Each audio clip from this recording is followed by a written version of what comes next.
The plastic chair groaned under his weight as the crowd erupted in vicious laughter.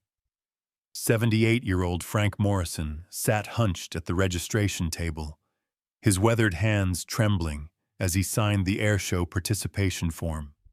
His pen fell to the ground with a hollow click.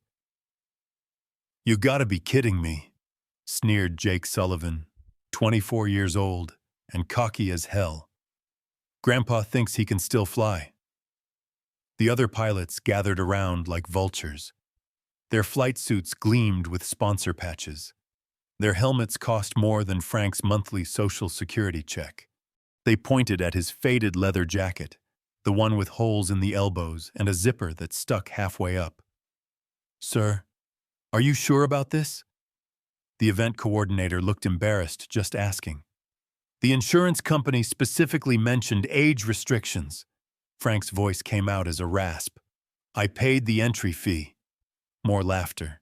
Someone filmed it on their phone. The video would go viral within hours. Senile old man thinks he's a pilot. The morning sun beat down on the tarmac like a hammer. Frank walked toward his aircraft while the crowd gathered to watch the spectacle.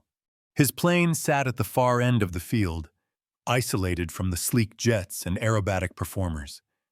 It was a P-47 Thunderbolt, painted in dull olive green with faded numbers on the fuselage.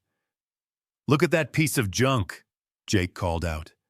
"Museum called. They want their exhibit back." The crowd roared.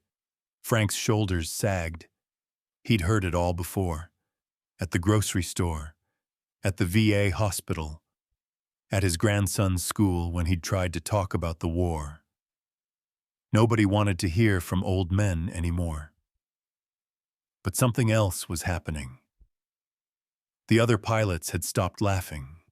They were staring at the Thunderbolt with different eyes now. The paint job wasn't random. Those numbers weren't just decoration. And that nose art, barely visible under decades of wear. "Wait a minute," whispered Sarah Chen, an Air Force captain who'd been quiet until now. She walked closer to the plane. Her face went pale. "Those markings. That's not possible." Frank climbed into the cockpit with the slow, careful movements of a man who'd done this 10,000 times before. His hands found the controls by muscle memory. The engine coughed to life with a sound like rolling thunder. The crowd's mood shifted. The laughter died away, replaced by an uncomfortable silence. Even Jake stopped smiling. "Ladies and gentlemen," the announcer's voice crackled over the PA system, "we have an unscheduled participant in today's exhibition. Flying a World War II P-47 Thunderbolt, please welcome Frank Morrison." Polite applause. A few scattered boos. Most people just stood there, waiting for the old man to embarrass himself. Frank taxied to the runway. The Thunderbolt's engine note changed as he advanced the throttle. The propeller bit into the air with authority. And then, something magical happened. The takeoff was perfect. Not good for an old man. Not impressive considering his age. Perfect. The Thunderbolt climbed into the blue sky like it was remembering how to fly. Frank's first maneuver was a simple barrel roll. Clean, precise. The crowd stirred uneasily. This wasn't what they'd expected. The second maneuver was an Immelman turn that left the younger pilots speechless. The Thunderbolt hung motionless at the top of the loop, defying gravity for a heartbeat, before diving back toward Earth. "Jesus Christ," Jake muttered. "He's actually good." But Frank was just getting started. What came next was 15 minutes of flying that defied every assumption the crowd had made. Split S turns that kissed the deck. Vertical climbs that seemed to go on forever. Knife-edge passes that made the judges reach for their scorecards. The crowd was on its feet now. The laughter had turned to gasps, then to cheers. then to something approaching awe. Sarah Chen was crying. She'd figured it out first, and now she was sobbing openly as she watched the old man in the sky. "Who is that guy?" someone shouted. The announcer's voice had changed too. Gone was the patronizing tone. Now he sounded confused, maybe even a little scared. "Ladies and gentlemen, we're witnessing something extraordinary here today. This pilot, this aircraft, I'm getting word from our historical consultant that this might be..." He trailed off. The silence stretched out like a held breath. Frank brought the Thunderbolt down for a low pass over the crowd. The engine's roar drowned out everything else. People instinctively ducked as the fighter screamed overhead at what had to be 200 miles per hour, maybe 50 feet off the ground. But it was the sound that did it. That specific, unmistakable howl of a radial engine being pushed to its limits. The older veterans in the crowd recognized it immediately. They'd heard it before, in newsreels and documentaries. Some of them had heard it in person, 78 years ago, over the skies of Europe. "That's him," whispered a man in his 90s, leaning heavily on a walker. "That's the sound I heard over Schweinfurt." The pieces began falling into place. The crowd pressed closer to the landing strip as Frank brought the Thunderbolt down for a perfect three-point landing. The engine wound down with a satisfied sigh. Frank climbed out of the cockpit slowly. He was exhausted, but there was something different about him now. He stood straighter. His eyes were brighter. For a moment, the years seemed to fall away. The crowd was dead silent. Even the birds had stopped singing. Sarah Chen stepped forward. Her voice shook as she spoke. "Ladies and gentlemen, I've been researching this aircraft all morning. This is tail number 428205. It's the same P-47 Thunderbolt that flew 57 combat missions over Europe in World War II. The same aircraft that shot down 14 enemy planes and destroyed countless ground targets." She paused, wiping tears from her eyes. This plane was flown by a pilot who became a legend. A man who saved an entire bomber formation over Germany. A man who crash-landed behind enemy lines and walked 200 miles to safety. A man who was awarded the Distinguished Flying Cross, the Silver Star, and the Air Medal with 17 oak leaf clusters. The crowd was pressing closer now. Frank just stood there, looking uncomfortable with the attention. The pilot's name was Lieutenant Frank Morrison. He was 22 years old when he flew his first mission. He was 24 when the war ended. And according to the records, Sarah's voice broke completely. According to the records, he was reported missing in action on April 15, 1945, 3 weeks before Germany surrendered.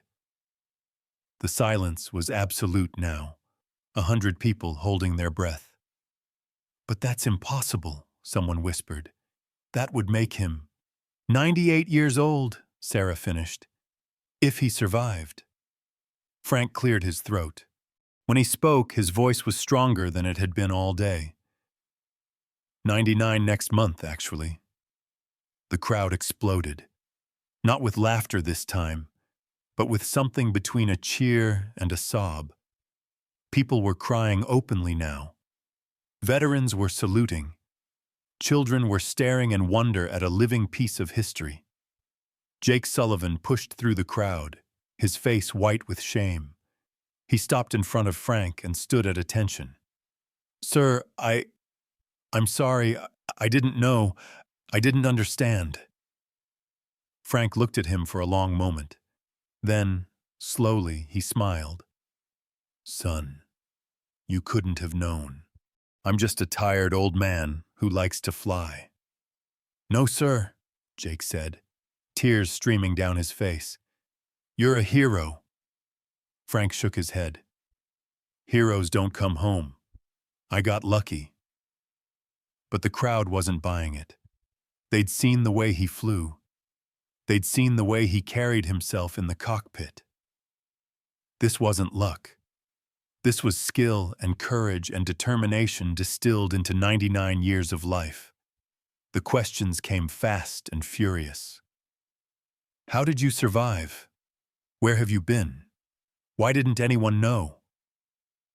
Frank answered them all with the patience of a man who'd had decades to think about these things. He'd survived the crash, yes. He'd been captured by German farmers, not soldiers. He'd spent 2 years in a prisoner of war camp that didn't exist in any official records. He'd walked home after the war ended, only to find that his family had already been told he was dead. I tried to set the record straight, he said quietly. But the paperwork was a mess. The war was over. People wanted to move on. So I moved on too. He'd worked as a mechanic, married a nurse from the VA hospital, raised 3 kids who died too young, buried a wife who'd loved him for 67 years, lived quietly in a small town where nobody knew his story. But you kept flying, Sarah said. It wasn't a question. Every chance I got. The plane, she's been with me the whole time. Bought her from a scrapyard in 1952. Spent 40 years putting her back together. The crowd was hanging on every word now. This wasn't just a story about a pilot. This was a story about persistence, about loyalty, about the kind of love that transcends time and death and bureaucracy. Why didn't you ever tell anyone? Someone asked. Frank looked out over the crowd. His eyes found the faces of the other pilots, young and old, all of them staring at him with a mixture of respect and awe. Would you have believed me? The question hung in the air like smoke, because the truth was, they wouldn't have. Without the plane, without the flying, without the perfect landing and the impossible maneuvers, Frank Morrison would have been just another old man with war stories that sounded too good to be true. The air show was supposed to continue. There were other performers, other planes, other stories to tell, but nobody moved. Nobody wanted to break the spell that had settled over the crowd. Frank walked back to his Thunderbolt. He ran his hand along the fuselage, tracing the faded numbers with his fingertips.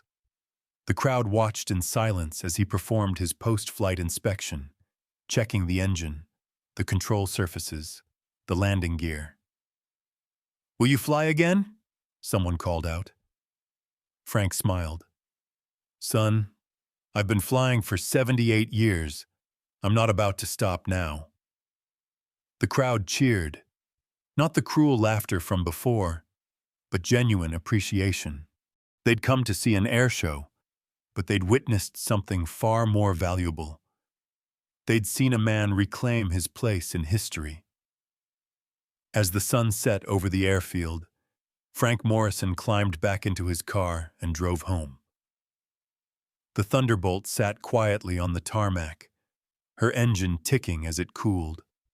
Tomorrow, she'd be loaded onto a trailer and taken back to the hangar where she'd wait for the next flight.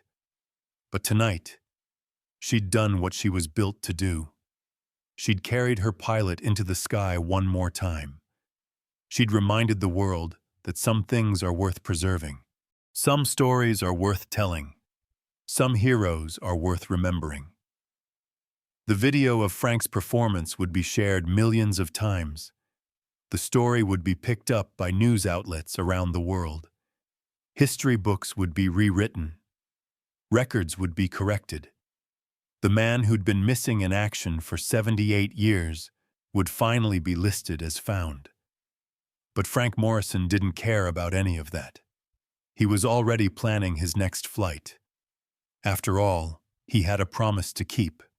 To himself, to his plane, to every young pilot who'd ever been told they weren't good enough, weren't young enough, weren't fast enough to touch the sky.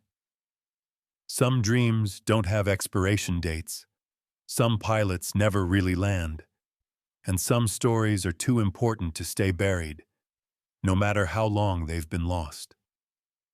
The Thunderbolt's engine was silent now, but its voice would echo forever in the hearts of everyone who'd witnessed a miracle that day. The day an old man reminded the world what it means to fly.